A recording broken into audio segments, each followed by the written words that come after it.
자, 계속해서 이제 히브리 알파벳의 의미 자인으로 가겠습니다. 자인은 무기라 하는데 무기와 같이 생기기도 하고 또 그렇게 볼 수도 있고 안 볼 수도 있고 그래요. 모양새로 볼 때는. 그렇죠? 예. 그런데 그 중독에 보면은 그 칼이 이렇게 생겼습니까? 칼이 예? 예. 그래서 그 사막에서 쓰는 그 칼을 예. 우리 동양에서 한국 칼이라든지 중국 칼 같은 경우는 일자로 좀 날카롭죠. 예. 일본도라든지 우리 한국도 같은 건. 근데 중국도는 또 보면은 그건 또 이 산적들이 가지고 있는 칼은 좀 이상하죠. 예. 좀 넓적하고 또 망나니가 들고 있는 칼은 또 밑 손잡이는 좀 짧고 위에는 좀 넓적하고 이런 형태가 되겠죠. 예. 그래가지고 예. 좀 단칼에 베일 수 있는 그런 좀 어떻게 보면 좀 그쪽의 칼들은 좀 무시무시해. 예, 그렇게 보여요. 자, 그런데 이 단어가 재미난 게 자인이라고 되어 있는데 이 단어는 예, 그 어근을 찾아봤더니 단어가 사용된 의미를 찾아봤더니 준이라는 단어예요. 준. 그럼 왜 이런 시도를 했는가? 제가 왜 이런 시도를 하게 됐던가 하는 것은 알파벳이 있는데 뜻이 있더라 이 말이죠. 다 상형의 뜻이 있는데 이 상형의 뜻이 왜 있는지를 설명해 놓은 데는 한 군데도 없었어요. 상형의 뜻이 왜 있는지를 설명해 놓은 데가 없었어요. 그래서 그 알파벳의 이름을 가지고 단어를 찾아 들어가기 시작했어요. 단어를 찾아 들어가다 보니까 아하, 그 단어와 그리고 알파벳의 이름과의 연관성이 있더라는 거예요. 그래서 거기서 지금 해답을 찾아서 이 지금 알파벳 의미를 지금 설명하기 시작하는 겁니다. 그런데 가다 보니까 지금 이 자인 같은 데 와서는 이런 데 가서는 참 어렵더라고요. 자, 어떤 문제가 생기느냐? 준이라는 단어를 자인의 동의어로 지금 봤는데, 어근으로 봤는데, 그러면 준이라는 단어는 먹이다, 키우다 이런 뜻인데, 동사 맞죠? 근데 이 단어는 또 어디서 왔냐 했더니, 자나, 행음하다와 관련이 있는 단어라 이렇게 돼 있어요. 행음하는 것하고 먹이고 키우는 것하고 무슨 관련이 있을까 하는 거예요. 관련이 있어요? 관련을 지으면 관련이 있고, 관련을 안 지으면 관련이 없고, 그렇죠? 어느 나라에선가 그 쥐를 가지고 실험을 했다고 그러죠? 성의 문제와 배고픔의 문제를 두고 보니까 뭐가 먼저더라고 그래요? 네? 먹는 게 더 문제더라고요. 성의 문제가 더 문제더라고 그래요. 그게 더. 그래서 그건 난 좀 이해가 안 가는 그런 실험 발표했다고 그러는데,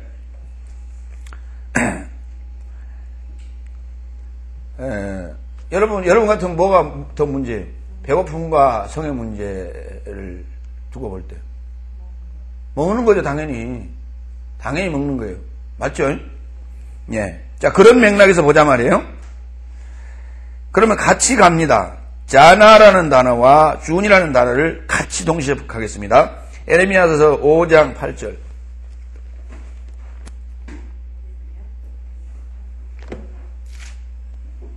이거는 준입니다.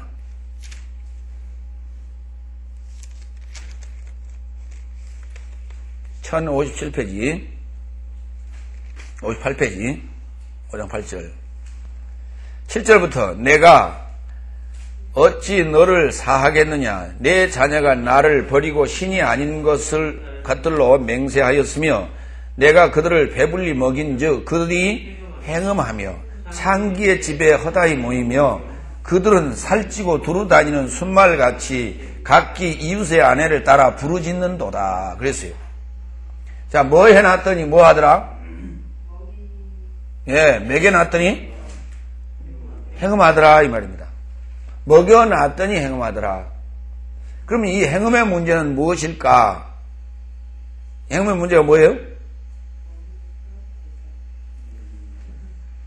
순말같이 각기 이웃의 아내를 따라 부르짖노다.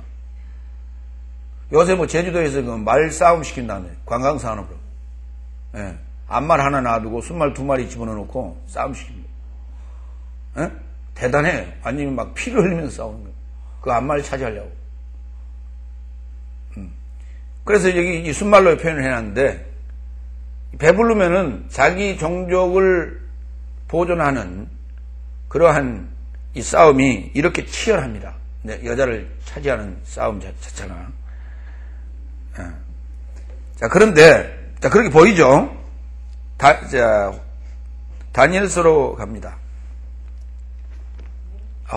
다니엘서로 갑니다. 4장 12절.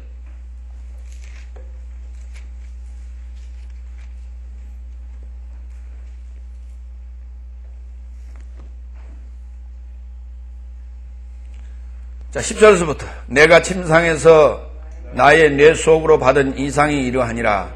내가 본즉 땅의 중앙에 한 나무가 있는데 고가 높더니 그 나무가 자라서 견고하여지고 그 고는 하늘에 닿았으니 땅 끝에서도 보이겠고 그 잎사귀는 아름답고 그 열매는 많아서 만민의 식물이 될 만하고 들짐승이 그 그늘에 있으며 공중에 나는 새는 그 가지에 깃들이고 무릇 혈기 있는 자가 거기서 식물을 얻더라. 거기서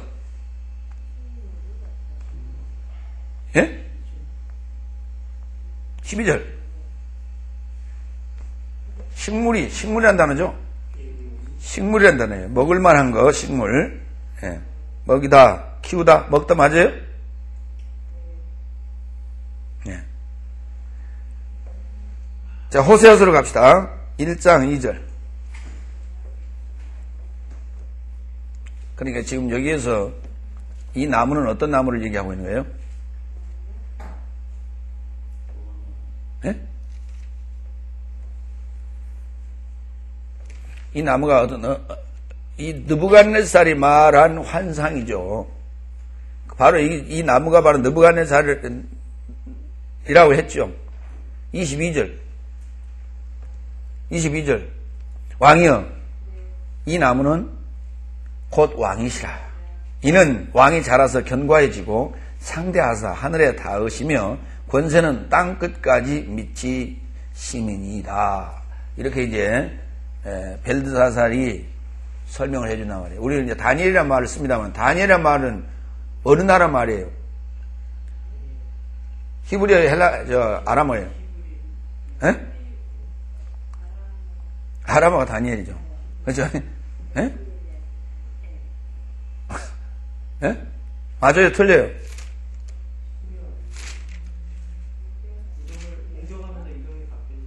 그래서 이름이 바뀌었는데 처음에 그 이름이 아니 그러니까 원래 이름이 뭐였으냐고요. 거기 지금 뭐라 했어요? 벨드사살이라 이름한 다니엘이 그랬죠. 예. 8절. 그 후에 다니엘이 내 앞에 들어왔으니 그는 내 신이 이름을 조차 벨드사살이라 이름한 자요 그의 안에는 거룩한 신들의 영이 있는 자라.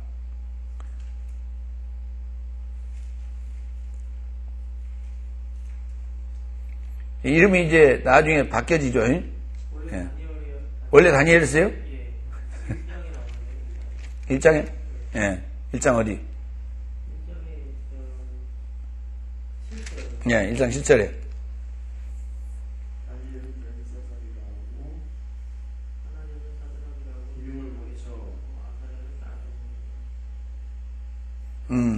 다니엘은 벨드사살이라 하고 하나냐는 사드락이라 하고 미사엘은 메삭이라 했더라.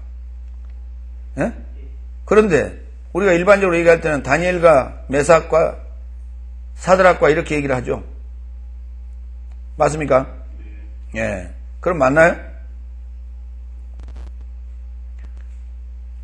다니엘은 벨드사살이라 하고 하나냐는 사드락이라 하고 미사엘은 메삭이라 하고 아사라는 아벳느고라 하죠. 그런데 우리가 그들을 지칭할 때 다니엘과 메삭, 그러니까 사드락과 메삭과 아벳느고 이렇게 얘기를 하죠. 그 뒤 사람은 또 박효진 이름으로 얘기하고요. 그러니까 사실 그렇게 얘기하면 안 되죠. 어떻게 불러야 돼? 벨드사살과 사드락과 메삭과 아벳느고 이렇게 불러야 맞죠? 예, 그러니까 이게 헷갈리는 거예요. 그러니까. 그래서 이제 그걸 우리가 일반적으로 다니엘의 세 친구 이렇게 얘기하면서 메삭과 사드락과 아벳느고 이렇게 얘기를 하죠. 예.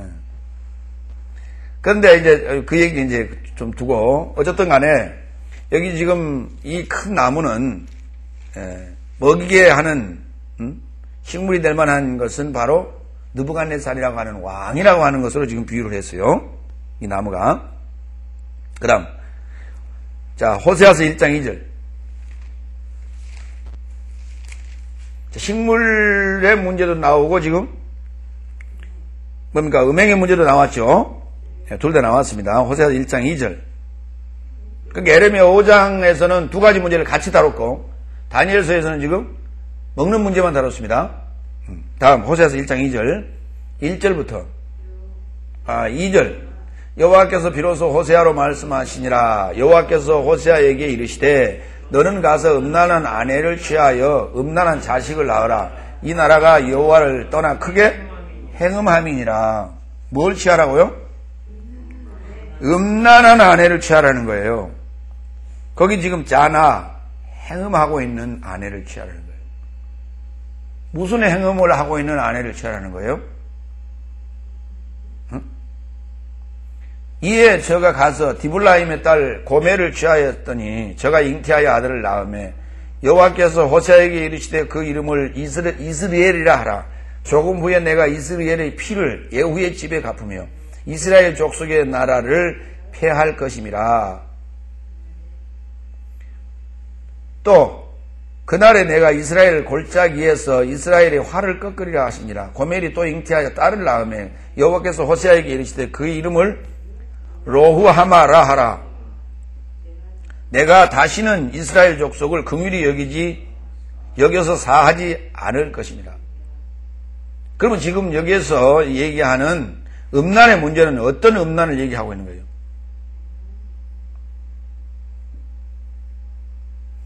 (8절) 고멜이 로루하마를 젖된 후에 또 잉태하여 아들을 낳으며 여호와께서 이르시되 그 이름을 로암이라 하라. 로암이란 말은 무슨 나의 백성이 아니단 말이에요. 나의 백성이 아니다 그런 뜻이에요. 너희는 내 백성이 아니요 나는 너희의 하나님이 되지 아니할 것이라.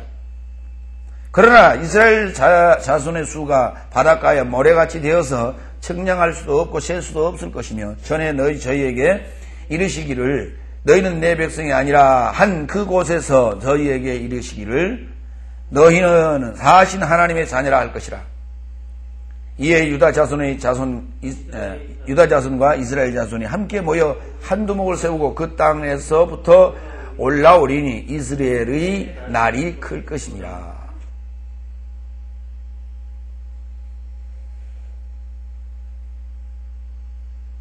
자, 여기에서 지금 음란의 문제가 어떤 음란의 문제예요? 4장 10절로 가봐요. 좀 막연하죠? 예, 4장 10절.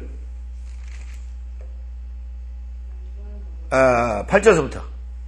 저희가 백성의 속죄 제물을 먹고 그 마음을 저희의 죄악에 두는도다. 장차는 백성이나 제사장이나 일반이라 내가 그 소행대로 벌하며 그 소유대로 갚으리라. 저희가 먹어도 배부르지 아니하며 행음하여도 수요가 더하지 못하니 이는 여호와 좇기를 그쳤음이라. 행음이 무엇이에요? 여호와 좇는 것을 그치는 것이 바로 행음이에요. 그러면 그것이 뭐냐? 6절. 구체적으로 내 백성이 지식이 없으므로 망하는도다. 네가 지식을 버렸으니 나도 너를 버려 내 제사장이 되지 못하게 할 것이요. 제사장과 백성이 일반이라고 그랬죠? 조금 전에? 그러니까 제사장이 되지 못하게 한다는 얘기가 내 백성이 되지 못하게 한다는 얘기가 같은 얘기라고 말해요. 예. 내 백성이, 내 제사장이 되지 못하게 할 것이요. 네가 하나님의 율법을 잊었으니 나도 내 자녀들을 잊어버리리라. 저희는 번성할수록 내게 범죄하니 내가 저희의 영화를 변하여 욕이 되게 하리라. 예. 뭐냐? 지식이 없는 거, 하나님 여호와를 알지 못하는 그 자체가 결국 뭐를 여호와를 알지 못한다라고 하는 것은, 여호와에 대한 지식이 없다는 것은 뭐 속이 텅 비었다는 얘기입니까? 아니면 다른 지식으로 채워졌다는 얘기입니까? 다른 지식으로 채워졌다는 얘기예요. 이게 무엇이에요? 이게 행음이에요. 이게 행음. 이게 행음이란 말이에요.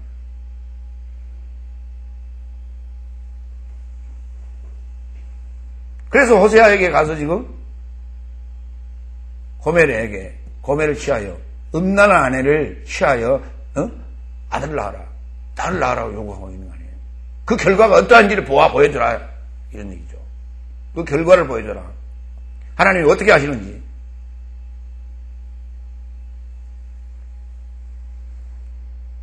그럼 여기에서 지금 여기 무기라고 하는 것은 뭐 하는 거예요, 지금? 양식이죠.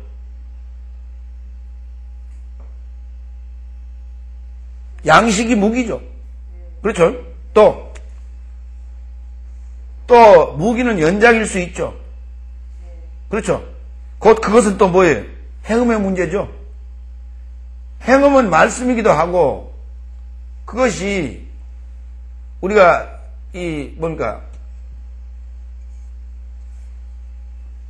표현하자면은 남성의 씨를 뿌리는 연장일 수도 있단 말이에요. 이해되십니까? 예. 행음하는 문제니까. 그래서 에베소 6장 11절에 보면은 너희가 말씀으로 전신갑주를 입으라. 말씀으로 전신갑주를 입으라. 예. 이런 표현이 나오게 되는 거죠. 바로 얘 백성이 지식이 없어 망한다라고 하는 호세아의 탄식을 봅니다. 예. 호세아가 이스라엘 백성, 곧 이스라엘 백성 누굽니까? 이스라엘 백성이, 이스라엘이란 말이 무슨 말이에요? 예? 전능자로 살아남기 시작하는 거예요. 그러니까 전능자로 남는 거예요. 여호와께서 전능자가 하나님이 구원하신다는 개념이지만은 우리 입장에서 볼 때는, 하나님 입장에서 볼 때는 하나님이 뭐예요? 우리 입장에서 볼 때는 뭐예요? 하나님 입장에서 볼 때는 뭐예요? 전능자로 살아남는 거고, 우리 입장에서 볼 때는 하나님이 구원하시는 거고 그래요. 구원된다는 것은 내가 전능자로 살아남는 거예요. 네. 그게 이스라엘인데, 그러기 위해서는 내가 살아남으려면 뭐가 있어야 된다? 지식이 있어야 된다. 지식이 있어야 된다. 곧 열매가 있어야 된다. 지식의 열매를 맺으려면 그 마음 안에서 나오는 모략, 명철한 자는 그것을 길어낼 수 있다고 그랬죠. 그 입의 말로 열매를 맺을 수 있다고 했죠. 그것이 바로 지식이란 말이에요. 그러나 그 나무가 거대한 그런 나무일지라도 많이들을 먹여 살리는 큰 나라 느부갓네살과 같은 그러한 그 왕일지라 하더라도 그것은 무엇이다? 그보다 못한 누구한테? 그 나라가 나뉘고 말죠. 바벨론도 나뉘고 말죠. 메네파사로.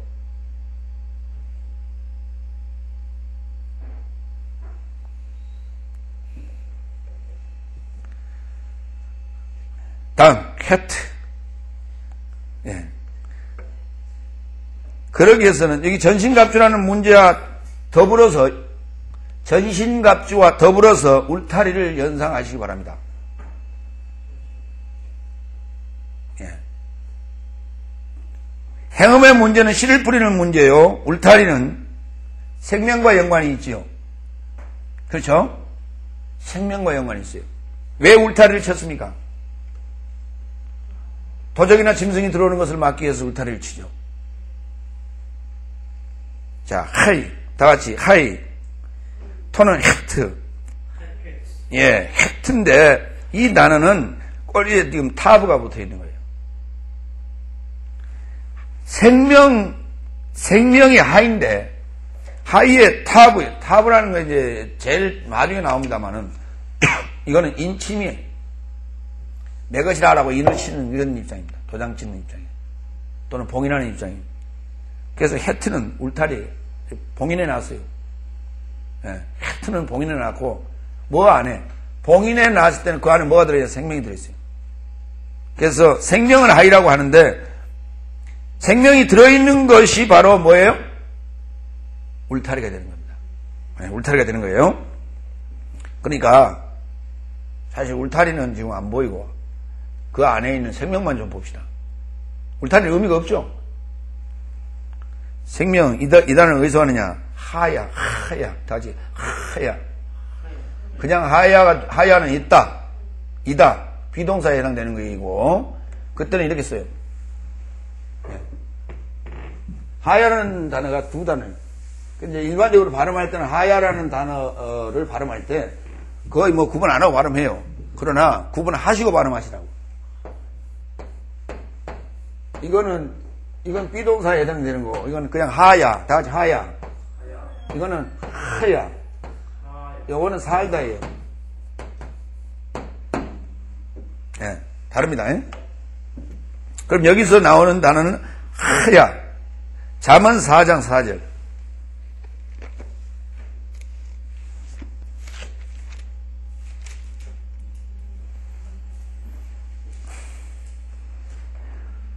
내 아버지가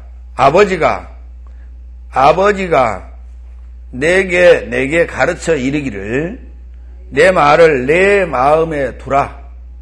내 명령을 지키라. 그리하면 그렇습니다. 그러면 위에 지금 내 백성이 지식이 없어 망하는구나라고 하는 그 호세아의 고백과 맥을 지금 같이 하고 있죠. 그렇죠? 그 맥락에서 지금 연결해서 보시면 된다고 말이에요. 무기화하고 울타리 문제는. 그렇죠? 예. 결국은 무기가 뭐가 돼요? 말씀이 될 수 있죠. 지식이 곧 무기가 될 수 있죠. 전신갑주가 될 수 있단 말이에요. 그렇죠? 예. 결국은 이 생명을 지키는 것은 그 울타리를 잘 쳐야 돼. 예. 그것은 뭐냐? 명령을 뭐 하는 것이다? 잘 지켜야 되겠죠. 살기 위해서는 뭐 하는 것이다? 내 명령을 지키라. 그리하면 살리라. 마음에 두고 울타리를 잘 쳐야 돼. 마음 안에 뭘 쳐라?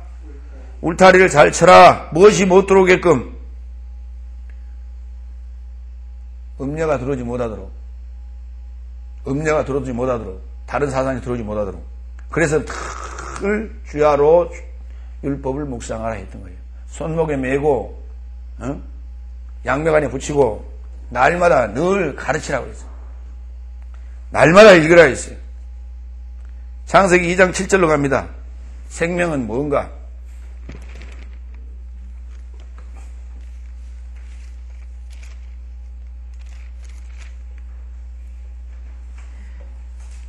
여호와 하나님이 아담아로부터 흙으로가 아니에요. 아담아로부터 민하아담 아가 아담아로부터 그랬죠? 아담아로부터 흙으로 사람을 지으시고 생기를 그 코에 불어넣으신 사람이 산 목숨이에요. 산 목숨이 된지라. 생명이 아니에요. 네페시 하야. 자, 여기 봐요.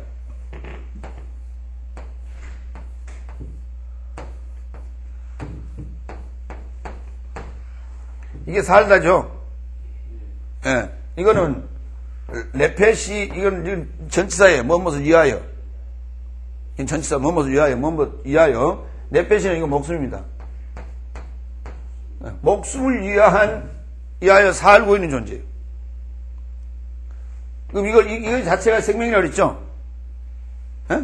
그러니까 목숨을 위한, 뭐예요? 생명을 소망하는 존재예요. 이걸 풀면 그렇단 말이에요. 살고 있다는 단어인데, 목숨을 위하여 살기를 소망하는 존재예요. 그러면 무슨 말이냐면 목숨이 뭘 얻어야만 돼야 돼? 에? 목숨이 영을 얻어야 돼.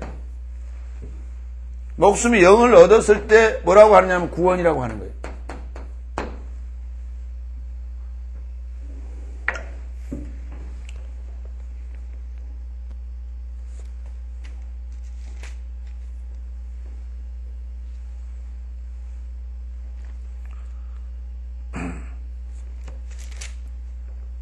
베드로전서 1장 9절을 한번 가봐요.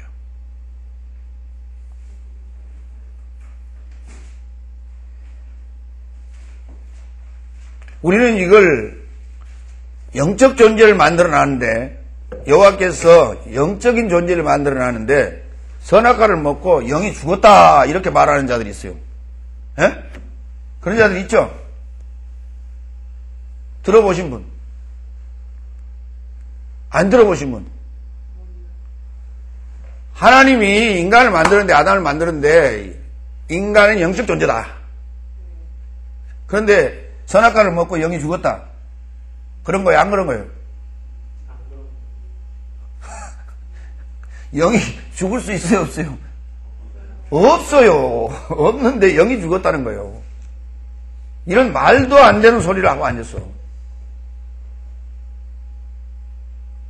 베드로전서 1장 9절 믿음의 결국. 믿음의 뭐? 믿음의 텔로스. 우리 텔로스라는 단어 우리 헬라에서 공부했죠. 열매, 결과, 결국. 믿음의 열매는, 믿음의 결국은 곧 무엇이다? 영혼의 구원을 받는 것인데, 영혼이라는 단어가 이게 푸시케예요. 목숨이라는 단어예요. 여기 헬라어로는 네페시, 히브리어로는 네페시, 헬라어로는 푸시케. 이 푸시케, 네페시가 구원을 얻는 거예요. 뭘 통해서? 영을 받음으로. 하나님의 영을 받음으로. 저 영이 없는 자는 어디로 가고? 불 속으로 가고요. 고린도전서 15장. 고린도전서 15장 45절.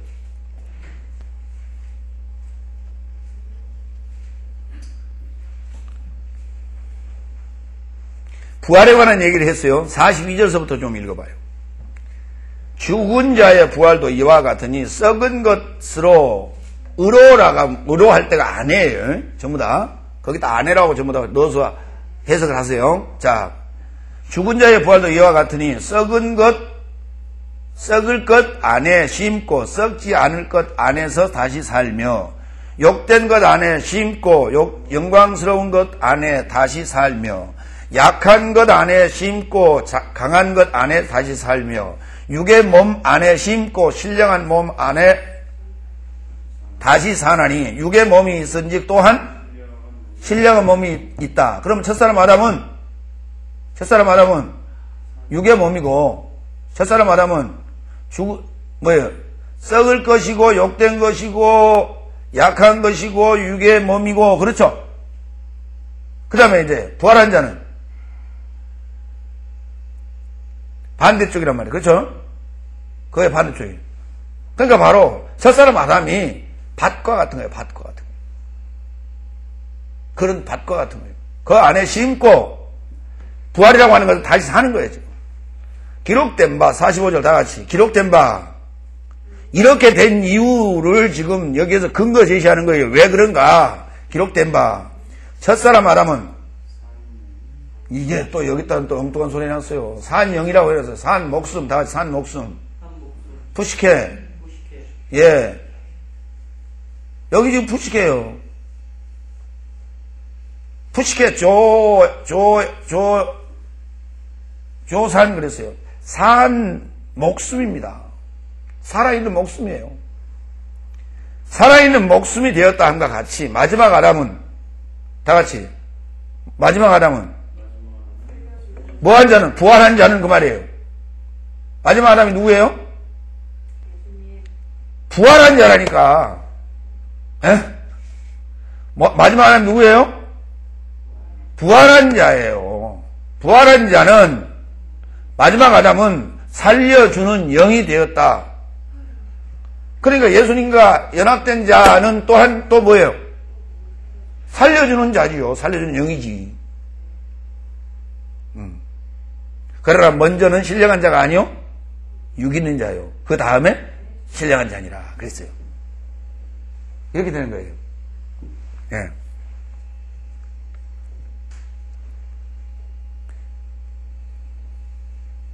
그래서 여기 지금 살아있는 것이 아니라 지금 해가 붙어가지고요. 생명을 뭐하고 있어요? 소망하고 있는 거예요. 목숨의 구원을 위하여 생명을 뭐하고 있어요? 소망하고 있는 겁니다. 생명이 있으면 생명을 얻으려고 왜 발버둥을 칩니까? 그 다음에 2장에서 그렇게 만들어졌다가 3장에 가서 무슨 사건이 벌어집니까? 에덴 동산 안에 선악과와 생명 나무가 있었죠? 그게 선악과 해놓으니까 문제예요. 선악을 알게 하는 지식의 나무, 생명을 알게 하는 지식의 나무, 그 나무로 지금 표현했단 말이에요. 아까 우리가 에레미야에서 봤던, 다니엘서에서 봤던 그 느부갓네살 뭘로 표현했어요? 나무로 표현했죠. 그러면은 선악을 알게 하는 지식의 나무는 뭐예요?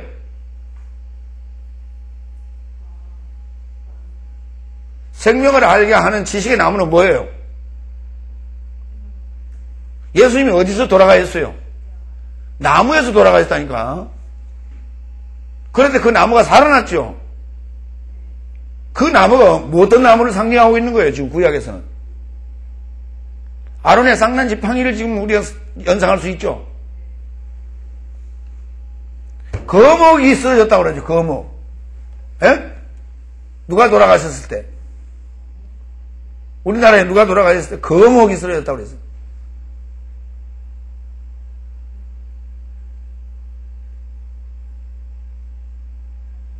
상하이에서 독립운동하고 돌아오셨던 김구 선생이 돌아왔을 때 거목이 쓰러졌다고 그랬죠. 에? 큰 나무였는데 우리가 큰 제목이라는 말을 쓰죠. 에? 예.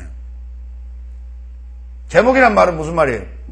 특히 주로 뭐 할 때서 그 상기둥감이다 이런 말 쓰죠. 예.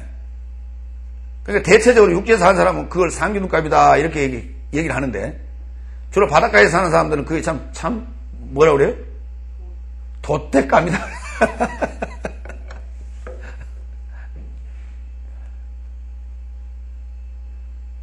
그게 뭐냐면 그들의 삶과 생명과 연관성이 있는 얘기들이거든요. 예. 자, 신명기 30장 6절.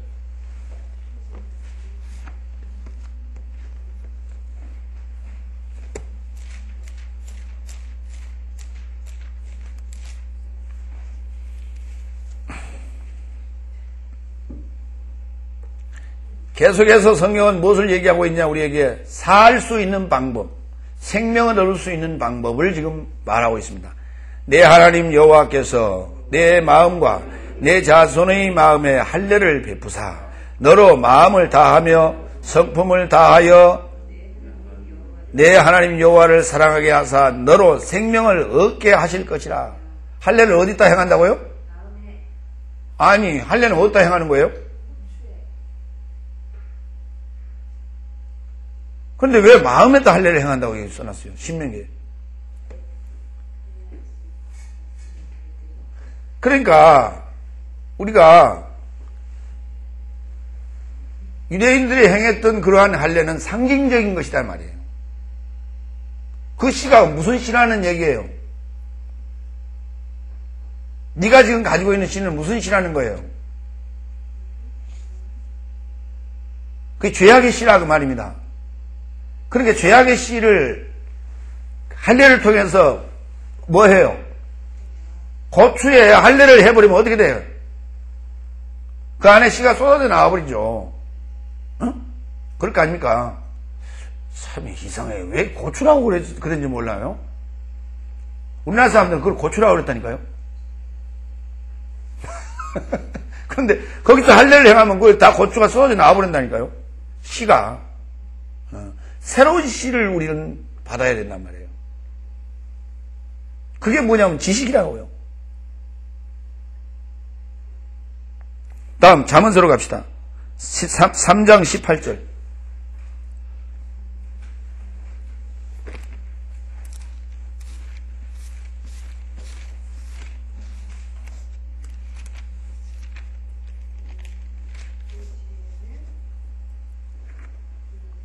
(13절서부터) 지혜를 얻은 자와 명철을 얻은 자는 복이 있나니 이는 지혜를 얻은 것이 은을 얻는 것보다 낫고 그 이익이 정금보다 나음이니라. 지혜는 진주보다 귀하니 너희의 사모하는 모든 것으로 이에 비교할 수 없도다. 그 우편 손에는 장수가 있고 그 좌편 손에는 부귀가 있나니 그 길은 즐거운 길이요 그 첩경은 다 평강이니라. 지혜는 얻은 자에게 생명나무라. 지혜를 가진 자는 복되도다. 여호와께서는 지혜로 땅을 세우셨으며 명철로 하늘을 굳게 펴셨으며 그 지식으로 해양이 갈라지게 하셨으며 공중에서 이슬이 내리게 하셨느니라. 지혜를 얻은 자는 지혜로 뭘 하셨다고요? 땅을 세우셨다고요. 여러분은 하늘을 갖고 싶어요? 땅을 갖고 싶어요?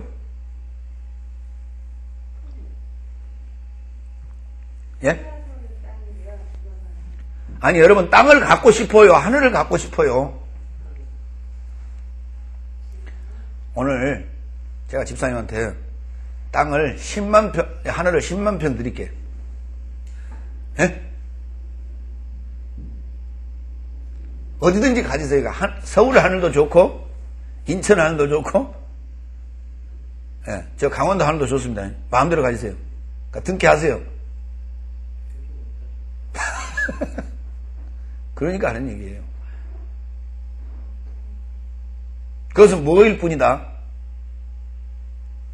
하늘을 뭘로 세웠다 그랬어요? 명철로 하늘을 굳게 펴셨다고 그랬어요. 그러니까 결국 지혜는 얻은 자에게 생명나무라. 여호와께서는 지혜로 뭘 세우고? 땅을 세우셨다고 그랬어요. 에레치를. 뭔가를 거기 세울 수 있는 바탕입니다. 에레치. 바탕이라는 게. 땅이라는 게. 바탕을 세웠어요. 지혜가 뭐가 된다고요? 우리 생명의 바탕이 된단 말이에요.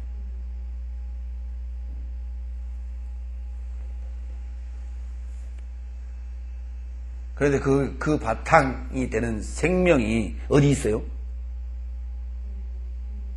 네? 어디 있다고요? 에덴 동산 안에 감춰져 있단 말이에요. 뭘로? 울타리로 감춰져 있어요. 울타리로 감춰져 있으니까 우리는 지금 뭘 해야 돼? 그 에덴 동산을 향하여 들어가야 되겠죠. 문을 향해 들어가야 되겠죠. 첫째 문이 무슨 문이라고요? 예? 샤르. 두 번째 문이 파타흐. 세 번째 문이 그 문은 안에 달레트. 그 델레트 문이에요. 그 문을 향해 우리가 들어가야 돼. 그러면은 그 과정을 우리는 전치사를 통해서 공부했죠. 과정을 공부했어요. 이게 지금 들어가는 정법이에요. 정도예요. 이 정로를 걷지 아니하면 거기에 도달할 수 없어요. 아무도 도달할 수 없어요. 내가 곧 길이다. 내가 곧 진리다. 내가 곧 생명이다. 이리 말씀하십니다. 그래서 주님이 들어가는 길이에요. 그 길이. 그 길을 주님이 열어놓으셨어. 그 길을 나는 뭐 하면 돼? 따라 들어가면 돼. 그대로. 이것이 내가 살 수 있는 길이에요. 이게 속죄의 구원의 길이에요. 그러나 그 길에 우리는 동참해야 된다는 사실이에요. 무슨 말인가? 예수님께서 무슨 절기에 돌아가셨어요? 예? 무슨 절기에 돌아가셨냐고요? 파스카라고 그래요. 예? 이걸 6월절이라고 그러는데, 이 단어는 어디서 왔냐 하면, 파스코에서 왔어요. 고난받다에서 왔어요. 그러면 이게 고난받다에서 왔으니까 이게 뭐가 돼요? 예?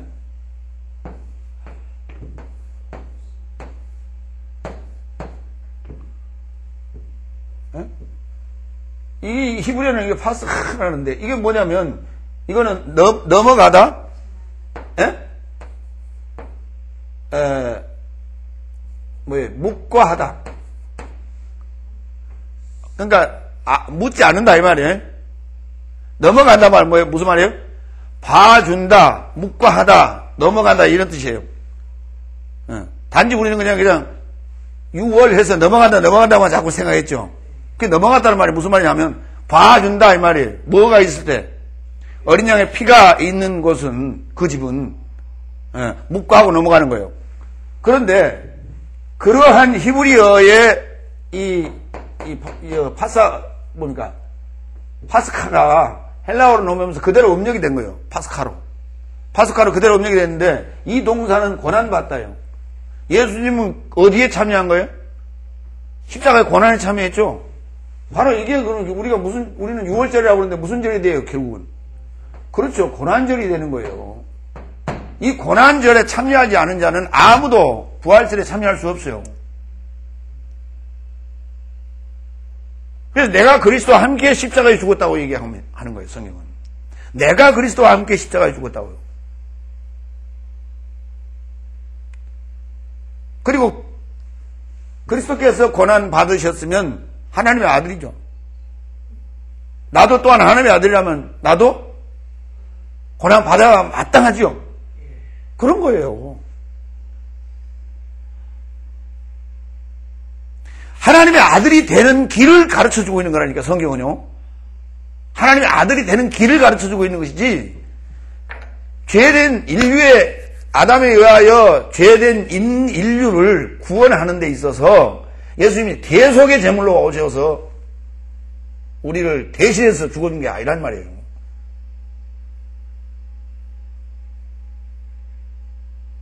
대속 제물이 아니요.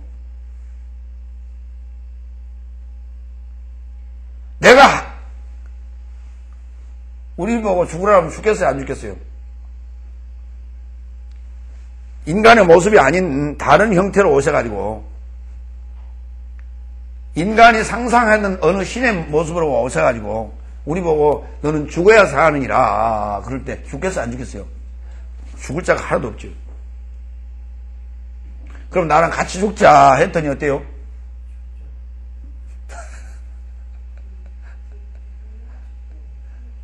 그것도 안 죽어. 결국은 무슨 죽음이냐 했더니 육체와 아파의 정과 욕심을 십자가에 못 박았다고 성경은 얘기하고 있는 거예요. 육체와 아파요. 육체 아파의 정과 욕심. 그럼 정과 욕심은 이해가시죠? 육체는 도대체 뭐냐 이 말이에요. 육체가 뭐냐? 사망의 생각이에요. 요 살덩어리가 아니고 사망의 생각이에요. 이게 전부 다 뭐예요? 생각이죠. 주님과 더불어 내가 주님의 말씀을 들음으로 말미암아 깨닫고 내가 나의 생각을 십자가에 못 박아버린 거예요. 옛 생각을.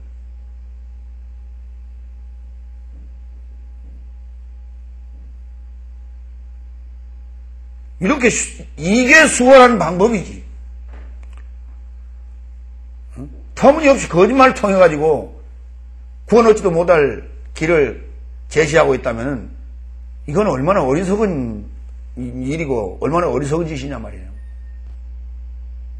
그렇게 믿고 갔다가 그 길이 아니었다면 한번 상상을 해보세요. 거기 갔을 때 주님 만났을 때 백보자 앞에 갔을 때 나는 너를 도무지 알지 못하노라.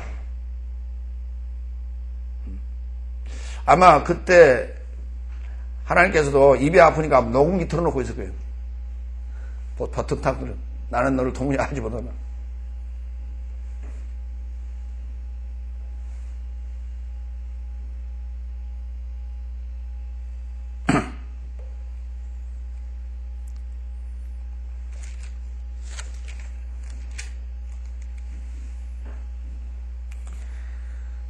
그 다음에 테트로 갑시다.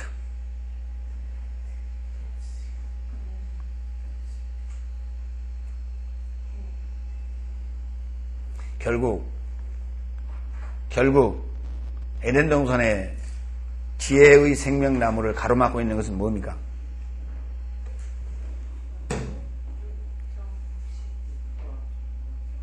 육체죠. 육체와 정과 욕심이죠. 나의 생각이죠.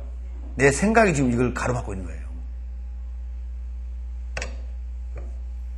그걸 찢으려고 예수님이 오신 것입니다. 그걸 찢으려고. 그래서 자기 몸을 버리시면서 그 고통에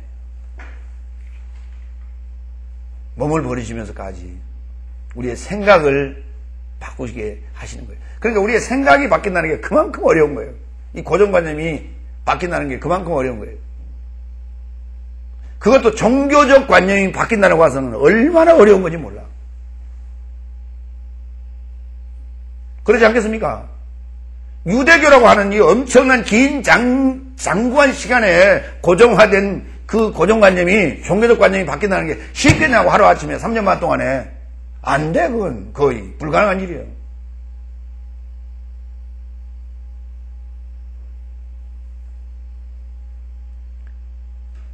그래서 예수님은 십자가를 지신 거예요.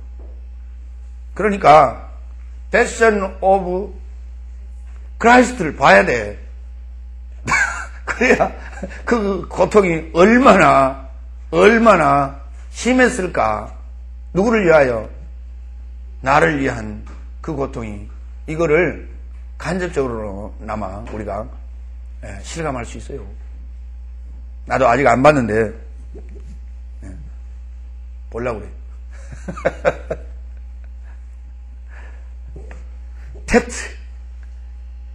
예, 문제의 원인이 누구예요? 얘요, 얘. 다 같이 테트. 예, 테트, 이 뱀이. 예, 테트. 뱀은 말이죠, 특징이, 기어다닌다는 게 특징이죠. 예, 거기 패션 오브 크라이스트에서도 그 뱀이 나와요. 뱀이 샥 기어가는 게 나오는데, 나도 그 부분은 봤어. 이제 그러한 그 묘사의 기법을 보면서 어느 평론가는 유치하다 이런 표현을 썼었다마는 막 그럴 수도 있어요. 네. 그걸 감안하시고 보셔야 돼요. 그러니까 이런 걸 알고 나면 이제 감안하고 보는데, 그렇지 않으면은 또 그것도 실감나게 보는 사람도 있겠죠. 자, 뱀은 기어다니고, 또 뱀의 특징은 뭐냐? 귀머거리예요. 뱀이 귀가 있어요, 없어요? 있어요. 뱀 귀가 있어요. 예, 뱀 귀 구멍이 있어요. 귀 구멍이 있고, 귀가 이렇게 귓바퀴가 있는 귀도 있습니다. 그런 뱀도 있습니다. 그러나 귀는 열리지 않았어요. 그래서 귀머거리예요. 그래서 소리를 듣지 못합니다. 이게 뱀이에요. 그런데 그와 연관하여 볼 때 예수님께서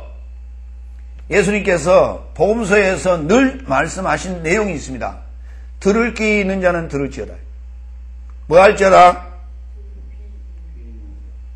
다시, 귀 있는 자는 들을지어다가 아니라, 귀가 없는 자는 못 듣고 귀가 있는 자는 들으라, 그런 얘기가 아니라, 귀는 다 있다.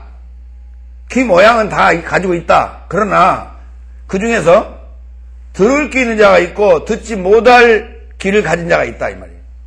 고로 어느 자만 들으라. 들을 귀 있는 자만 들을지어다. 오늘 여기 그러면 어느 자만 오신 거예요? 들을 귀 있는 자만 온 거예요. 다 온 게 아니란 말이에요. 들을 귀 있는 자만 오는 거예요. 그러나 계시록에서는 귀 있는 자만 들을지어다.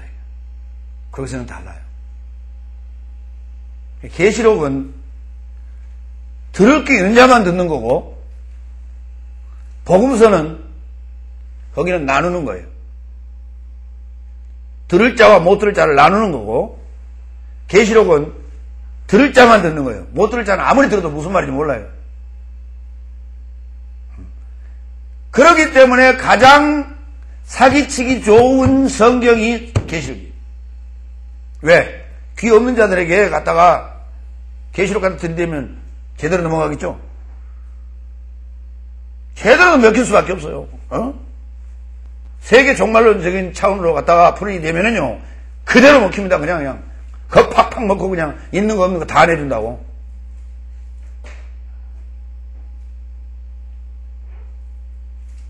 왜? 그거 알아듣지 못하니까. 수십 번 가서, 정말로 가서 들어봐야, 어때요?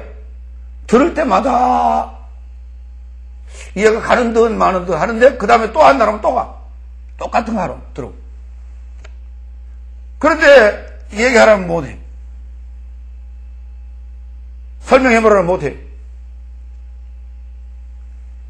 왜? 뭐가 없어서? 뭐가 없었어요? 귀가 없었어요.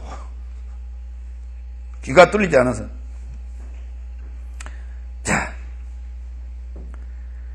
자, 이 테트라는 단어는요, 히브리어에 사용되지 않았습니다. 테트라는 단어가 없습니다. 알파벳은 테트가 있습니다.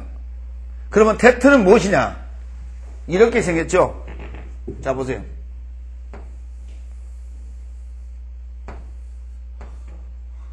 이렇게 생겼죠? 에? 이걸 그대로 옮기면 이렇게 되죠? 무엇의 형상이에요? 코브라의 형상 그대로죠? 형상은 그대로 갖다 썼습니다. 형상은 그대로 갖다 썼는데 뱀이 그 뱀이 아니라는 거예요. 그러면 뱀은 무엇의 상징이에요? 예? 고대 근동에서 무엇의 상징이에요? 지혜의 상징이에요. 지혜의 상징이에요. 저기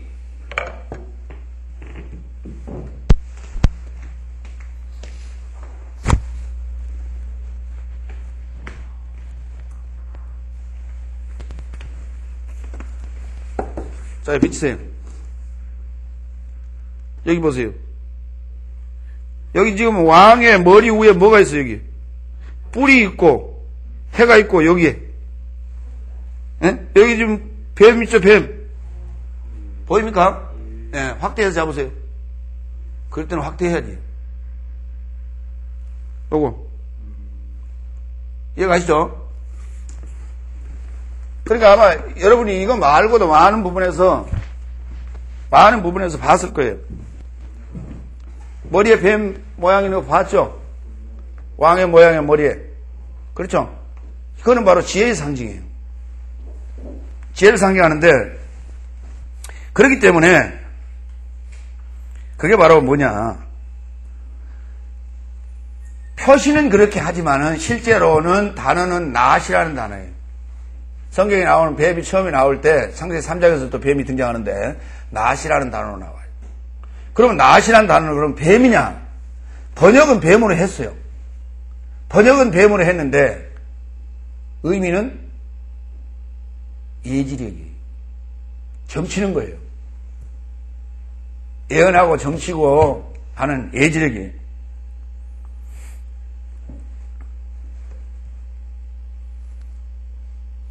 얼마나 참 이 성경이 이런 부분을 보면은, 자, 그러니까 우리가 저걸 뱀을 그대로 상징적인 이 뱀의 모양을 그대로 뱀으로 번역을 해버렸다면, 그리고 예지력으로 그대로 번역을 해버렸다면 뱀 자체가 어때요? 숭배의 대상이 돼버리죠.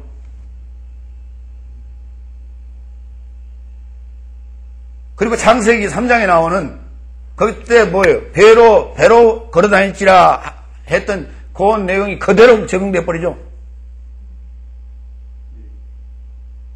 그러면 테트가 아니라니까요. 그러면 그 지금 배로 기어다닐지라 하는 그 대목도 지금 다 재해석을 해야 돼요. 우리가 알고 있는 하와를 유혹했던 뱀이 그 뱀이 아니라는 거예요, 지금. 저런 뱀이 아니라는 거예요, 지금. 요 코브라 같은 뱀이 아니라는 말이에요.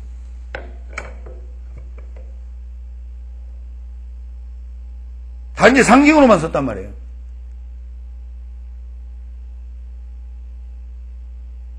왜냐? 뱀의 뱀의 속성만 따온 거예요.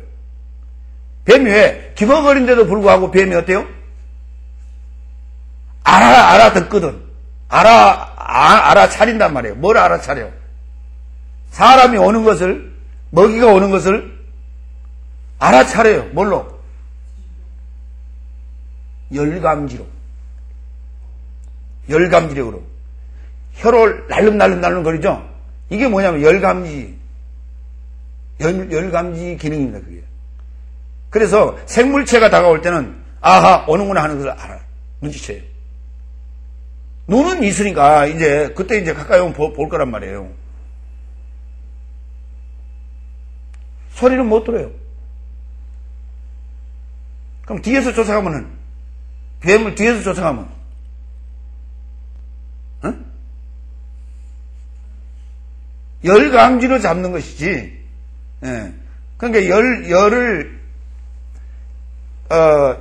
그러니까, 두꺼운 옷을 입는다든지 가죽을 두껍게 해서, 열이 방출 안 되게 해서 간다면은, 알아차리 못 하겠죠. 뱀을 잡을 때는 앞으로 가면 못 잡고 뒤로 가서 잡을 수 있겠죠.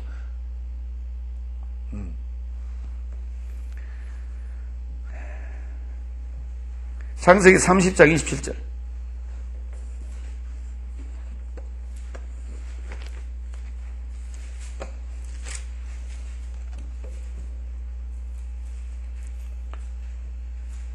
라반이 그에게 이르되 여호와께서 너로 인하여 내게 복 주신 줄을 내가 나하시 내가 뭐 했다고요? 예, 내가 이제 눈치챘다 그 말이에요. 애지했다. 내가 나를 사랑스럽게 여기거든 유하라. 또 가로되 내 품삯을 정하라. 내가 그것을 주리라. 이제 외삼촌 라반이 야곱에게 떠나가지 말기를 간청을 합니다. 왜? 야곱이 온 후로 산업이 번창했거든요. 그래서 여호와께서 함께 하시는 자인 걸 그때서 알았어. 그건 눈치챈 거예요. 창세기 44장 15절. 먼저 동사부터 봅니다.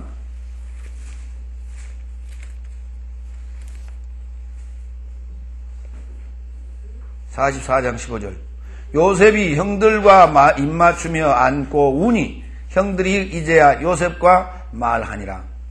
맞습니까? 이 44장 15절. 죄송합니다. 14절 유다와 그 형제들이 요셉의 집에 이르니 요셉이 오히려 그곳에 있는지라. 그 땅 앞에 땅에 엎드리니 요셉이 그들에게 이르되 너희가 어찌하여 이런 일을 행하였느냐. 나 같은 사람이 점 잘 칠 줄을 너희가 알지 못하였느냐. 뭐 할 줄 알았다고요? 점 잘 치다. 나하시에요. 예. 5절 이것은 내 주인이 가지고 마시며 늘 점치는 데 쓰는 것이 아니냐. 너희가 이같이 하니 악하도다 하라. 지금 요셉의 형제들이 지금 양식을 구하러 왔단 말이죠. 애굽에. 그런데 양식과 더불어 그 안에 그 양식 주머니 안에다 은잔을 넣어서 지금 보내게 만들죠. 그러면서 쫓아가서 그들 에게 뭡니까 양식 포대기를 열어가지고 그 안에 은잔이 있는 것을 잡아와라. 그러면서 이제 지금 결국은 뭡니까 그때 형제 상봉을 위해서 이제 그렇게 계략을 깨면 꾸민 거 아니에요? 점 잘 친 거예요, 안 친 거예요? 점 잘 친 거 아니지. 그거는 뭐 백발백중 치는 점이죠, 그렇죠? 왜 이미 짜진 계획이니까 그건 그럴 수밖에 없는 거예요. 예.